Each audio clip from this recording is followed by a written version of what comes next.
एक drug dealer पैसों के चक्कर में फंस जाता है। ये पैसे उसे इंश्योरेंस से मिलने वाले थे। उसने किलर हायर किया, पर इस किलर को एज अ कोलैटरल कुछ चाहिए था, तो अपनी सिस्टर को कोलैटरल रख देता है।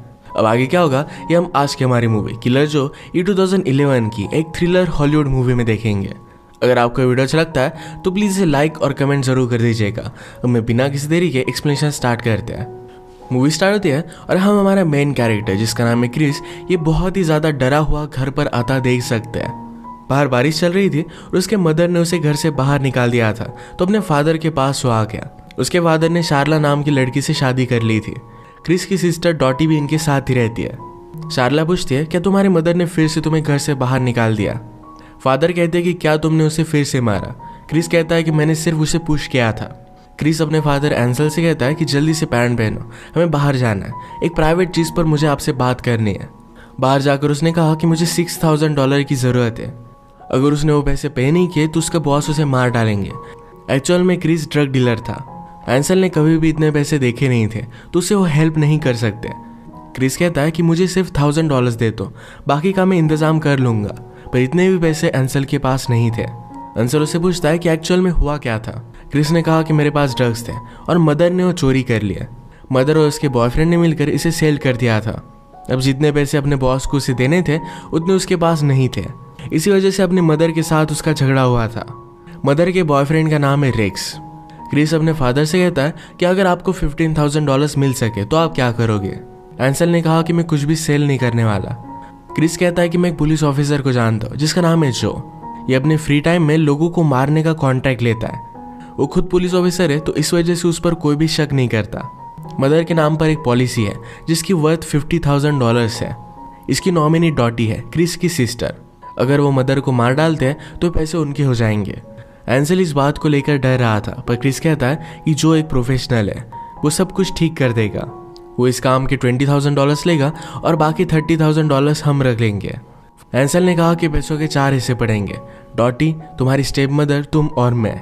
इस बात के लिए भी क्रिस मान जाता है। क्रिस ने कहा कि ये डॉटी के लिए भी सही होगा। उसे कॉलेज जाना था और अब वो जा पाएगी। ये जब दोनों गाड़ी में बात कर रहे थे तो डॉटी स्लीप वॉकिंग करते हुए बाहर आ गए। वो थोड़ी सी एबनॉर्मल टाइप थी और अब तक उसका कोई भी बॉयफ्रेंड नहीं था। सब उसके लिए परेशान थे। घर में आने के बाद डॉटी कहती है कि मदर को मारने का आइडिया बहुत ही अच्छा है। इसके बाद वो सोने के लिए चली गई। अब नेक्स्ट सीन में किलर जो हमसे इंट्रोड्यूस होता है वो इनसे मिलने के लिए घर पर आया। क्रिस और एंसल काम कर रहे थे तो डॉटी घर पर अकेली ही थी। वो मूवी देखते हुए कराटे की प्रैक्टिस कर रही थी। जो कहता है कि अगर तुम चाहो तो मैं तुम्हें सिखा सकता हूँ। अपने मीटिंग के बारे में उसने उससे बात की। डॉटी उससे बात करने लगती है, पूछती है क्या तुम टीवी में जैसे डिटेक्टिव दिखाए जाते हैं वैसा ही कुछ काम करते हो। जो ने कहा कि मैं एक्चुअल डिटेक्टिव हूँ। वो क्यूरियस थी कि क्या जो ने कभी किसी को शूट किया है। जो कहता है कि जिन लोगों को मैंने मारा है तुम उन्हें नहीं जानती। वो बहुत ही मिस्टीरियस और डेंजरस था। थोड़ी देर में क्रिस ने जो को कॉल किया और वो कहता है कि हम ज़रा काम पर हैं, तुम यही आकर हमसे बात करो। वहाँ पर पीछे एक शांत जगह थी जहाँ पर वो बात कर सकते थे। क्रिस कहता है कि मेरी मदर को मारना बहुत ही ज़रूरी है, पर ये काम मैं नहीं कर सकता। जो कहता है कि मुझे इन सब बातों में कोई भी इंटरेस्ट नहीं है, हम काम की बात करते हैं। मैं जो भी काम करूँगा इसके मुझे $25,000 लगेंगे। क्रिस ने सिर्फ 20,000 बोले थे, तो आंसर को थोड़ी प्रॉब्लम थी, पर फिर भी इस बात के लिए मान जाते हैं। जो कहता है कि मुझे सारे पैसे एडवांस में चाहिए। तुम्हारी मदर का मुझे पूरा शेड्यूल दोगे और उसी के हिसाब से मैं उसे मार डालूंगा। इस काम में मेरे कुछ रूल्स हैं। अगर इन्वेस्टिगेशन हुई और पुलिस तुम पर शक करते हैं और इसमें अगर तुमने मेरा नाम ले लिया तो मैं सब लोगों को मार डालूंगा। वो फिर अपना एडवांस मांग रहा था। क्रिस कहता है कि मेरे पास कुछ भी एडवांस नहीं है। एक्चुअल में मदर को मारने के बाद ही पॉलिसी के पैसे हमें मिलेंगे और हम वो तुम्हें पे कर देंगे। जो कहता है कि इस तरीके से मैं काम नहीं करता। इसके बाद वो यहाँ से जाने लग जाता है और बाहर उसने डॉटी को खेलता हुआ देखा। थोड़े टाइम में उसे लाइक करने लग गया था। जो क्रिस से कहता है कि हम एक अलग डील कर सकते हैं, जब तक काम नहीं हो जाता तब तक तुम्हारी सिस्टर तुम मुझे दे दो एज अ कोलैटरल। इसके बाद वो चला गया। आंसर कहता है कि हमें उसकी क्या ज़रूरत है, हम खुद मर्डर कर लेंगे। क्रिस ने कहा कि हमसे छोटी छोटी चीज़ें सही से हो नहीं पाती और हम मर्डर क्या करेंगे। इन्होंने इस बात पर थोड़ा सा सोचा और दोनों मिलकर डॉटी को एज अ कोलैटरल रखने के लिए मान जाते हैं। इसके बाद हम शार्ला को देखते हैं। शार्ला किसी और आदमी के साथ बातें कर रही थी। आज रात उसके साथ मिलने वाली थी। शार्ला को उस आदमी के साथ अफेयर चल रहा था और उन दोनों के न्यूड फोटोज भी उसके पास थे। थोड़ी देर में शारला से मिलने के लिए डॉटी आ जाती है। शारला को भी सारे प्लान के बारे में पता था। उसे पता था कि डॉटी को एज अ कोलेट्रल रखा गया है। वो डॉटी से कहती है कि आज शाम हमारे यहाँ पर एक गेस्ट आने वाला है, उसके लिए बहुत ही अच्छे से तुम रेडी हो जाना। उसे नया ड्रेस बाय करने के लिए कुछ पैसे देती है। शारला ने पूछा कि क्या तुम्हारा कभी कोई बॉयफ्रेंड था? डॉटी ने कहा कि जब मैं स्कूल में थी तब मेरा एक बहुत ही अच्छा फ्रेंड था। हमारा प्यार एक प्योर लव था, हमने कभी भी एक दूसरे को टच नहीं किया था। थोड़ी देर में यहाँ पर एंसल भी आ गया और शारला एंसल से बात करती है। उसने कहा कि डॉटी को इन सब चीज़ों में कोई भी एक्सपीरियंस नहीं है, वो कभी भी एक्चुअल डेट पर नहीं गए, हम ऐसा कैसे कर सकते हैं। एंसल को इस बात से ज़्यादा कुछ भी फर्क नहीं पड़ा। वो फिर जाकर डॉटी के लिए एक अच्छा सा ड्रेस बाय करते हैं। ये ड्रेस डॉटी ने एंसल को दिखा और वो कहती कि मुझे इसमें अनकंफर्टेबल लग रहा है। एंसल कहता है कि लड़कों को ऐसी ही ड्रेस पसंद आती है। डॉटी ये पहनने के लिए मना करती है तो एंसल उस पर बहुत ही ज़्यादा गुस्सा हो गया। इन दोनों में झगड़ा बहुत ही बढ़ चुका था। तभी क्रिस घर पर आया। वो डॉटी को बचा लेता है। उसे कहा कि उसे जो भी कंफर्टेबल लगे यही उसे पहनना चाहिए। शाम में जो घर पर आ जाता है तो सारे लोग घर से बाहर निकल गए। इसी के पैरेलल में हम देखते हैं कि शारला का जिस आदमी के साथ अफेयर चल रहा था आज रात तो उसके साथ एक मोटेल में मिली। जो के आने के बाद डॉटी अपने रूम में जाकर रो रही थी। वो उससे कहती है कि मैं बाहर नहीं आना चाहती। जो कहता है कि तुम्हें अपना जितना टाइम चाहिए उतना तुम ले सकते हो। उसे कंफर्टेबल फील कराने के लिए उसे एक स्टोरी सुनाता है। ये सुनने के बाद चेंज कर वो बाहर आके जो ने डॉटी के लिए कुछ फ्लावर्स लाए थे जो उसे बहुत पसंद आते हैं। ड्रेस के साथ जो भी इंसिडेंट हुआ था इसके बारे में डॉटी ने उसे बता दिया। जो कहता है कि मैं तुम्हें उस ड्रेस में देखना चाहता हूँ। इस बात को इग्नोर करती है। जो ने पूछा क्या तुम मुझ पर ट्रस्ट करते हो? डॉटी ने कहा कि नहीं करती। जो कहता है कि ये भी बात सही है। इसके बाद ये दोनों अपना डिनर स्टार्ट करते हैं। डॉटी पूछती है कि तुम मेरी मदर को कैसे मारोगे? जो ने कहा कि डिनर के वक्त हमें इन सब चीज़ों को लेकर बात नहीं करनी चाहिए। डॉटी कहती है मैं मेरी फैमिली में सिर्फ अपने ब्रदर से ही प्यार करती हूँ। जब मदर और फादर का डिवोर्स हुआ था तो उसने मुझे बहुत सपोर्ट किया था। एक रात वो मेरे पास आकर सो गया था और उस रात के बारे में हमने कभी भी बात नहीं की। जो इन सब बातों को स्टॉप करता है और कहता है कि जाओ और जाकर वो ड्रेस पहन कर आओ। वो रूम में जा रही थी तो उसने उसके सामने ड्रेस पहनने के लिए कहा। इसके बाद वो उसके साथ इंटीमेट हो जाता है।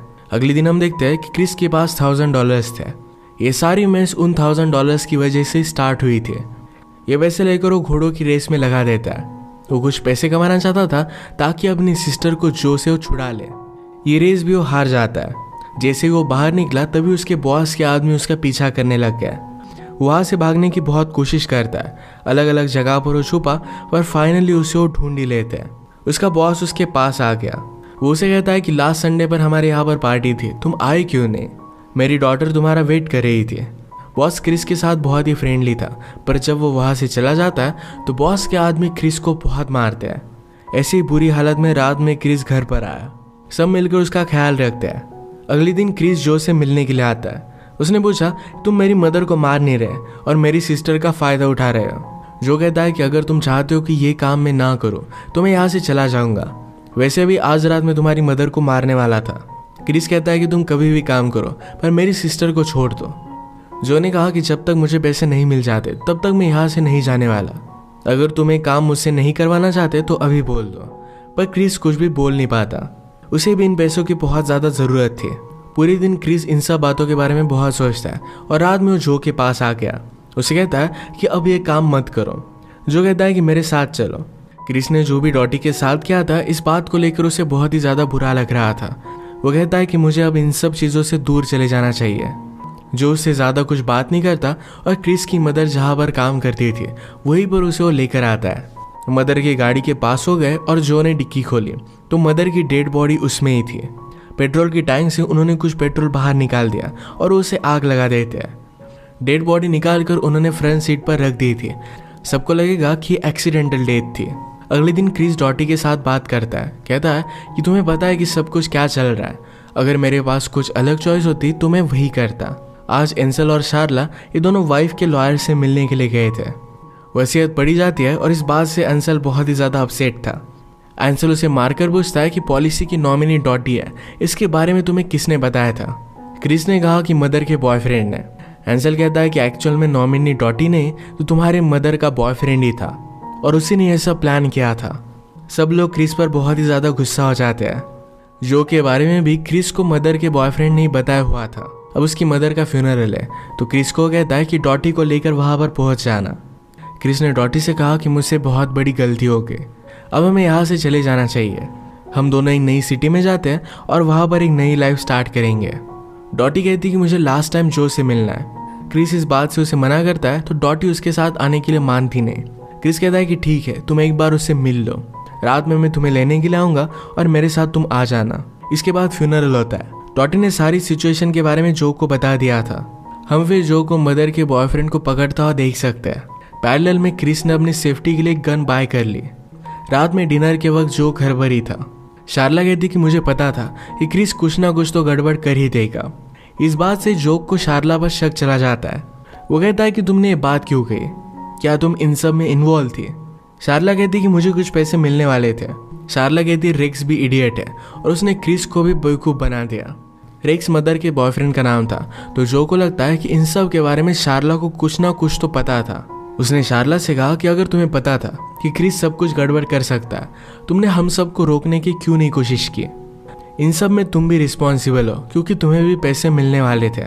मुझे तुम लोग $25,000 दे देते और बाकी के पैसे रख लेते। बाकी के पैसे कितने थे? पॉलिसी का प्राइस कितना था? शार्ला कहती कि $100,000। पॉलिसी सिर्फ $50,000 की थी, तो जो इस बात को पकड़ लेता है। जो ने कहा कि अगर एक्सीडेंटल डेथ हो जाती है तो पॉलिसी के पैसे डबल हो जाते हैं, और शार्ला को इस बारे में पता था। शार्ला कहती है कि मुझे इन सब बातों के बारे में नहीं पता, ये सिर्फ मेरे मुंह से निकल गया। तुम्हारे पास क्या प्रूफ है? शार्ला का जिस आदमी के साथ अफेयर चल रहा था वो आदमी रेक्स ही था, क्रिस के एक्चुअल मदर का बॉयफ्रेंड। उन दोनों ने मिलकर ये प्लान किया था। जो ने जब रेक्स को पकड़ा तो शार्ला और रेक्स की न्यूड फोटोज उसे मिल गई थी और सारी चीज़ें उसने फिगर आउट कर ली थी। ये फोटो जो एंसल को दिखाता है, तो एंसल भी इस बात से बहुत ही ज़्यादा गुस्सा हो गया। पॉलिसी के $100,000 का चेक अब जो के पास था, पर रेक्स उसे पैसे देने के लिए मना कर रहा था। दूसरा कोई भी इन पैसों को निकाल नहीं सकता, पर जो और रेक्स में इन दोनों में फाइट हो गई। इस वजह से जो ने उसे मार दिया था। शार्ला जो पर ही गुस्सा हो गई थी, तो जो उसे बहुत मारता है। उसने उसे ज़बरदस्ती भी की। जो ने कहा कि मुझे तुम दोनों की मदद चाहिए। आज रात क्रिस यहाँ पर आकर मुझे मारने की कोशिश करेगा। वो डॉटी को उसके साथ लेकर जाना चाहता है। जो बहुत ही डेंजरस था, तो एंसल उसे हेल्प करने के लिए मान जाता है।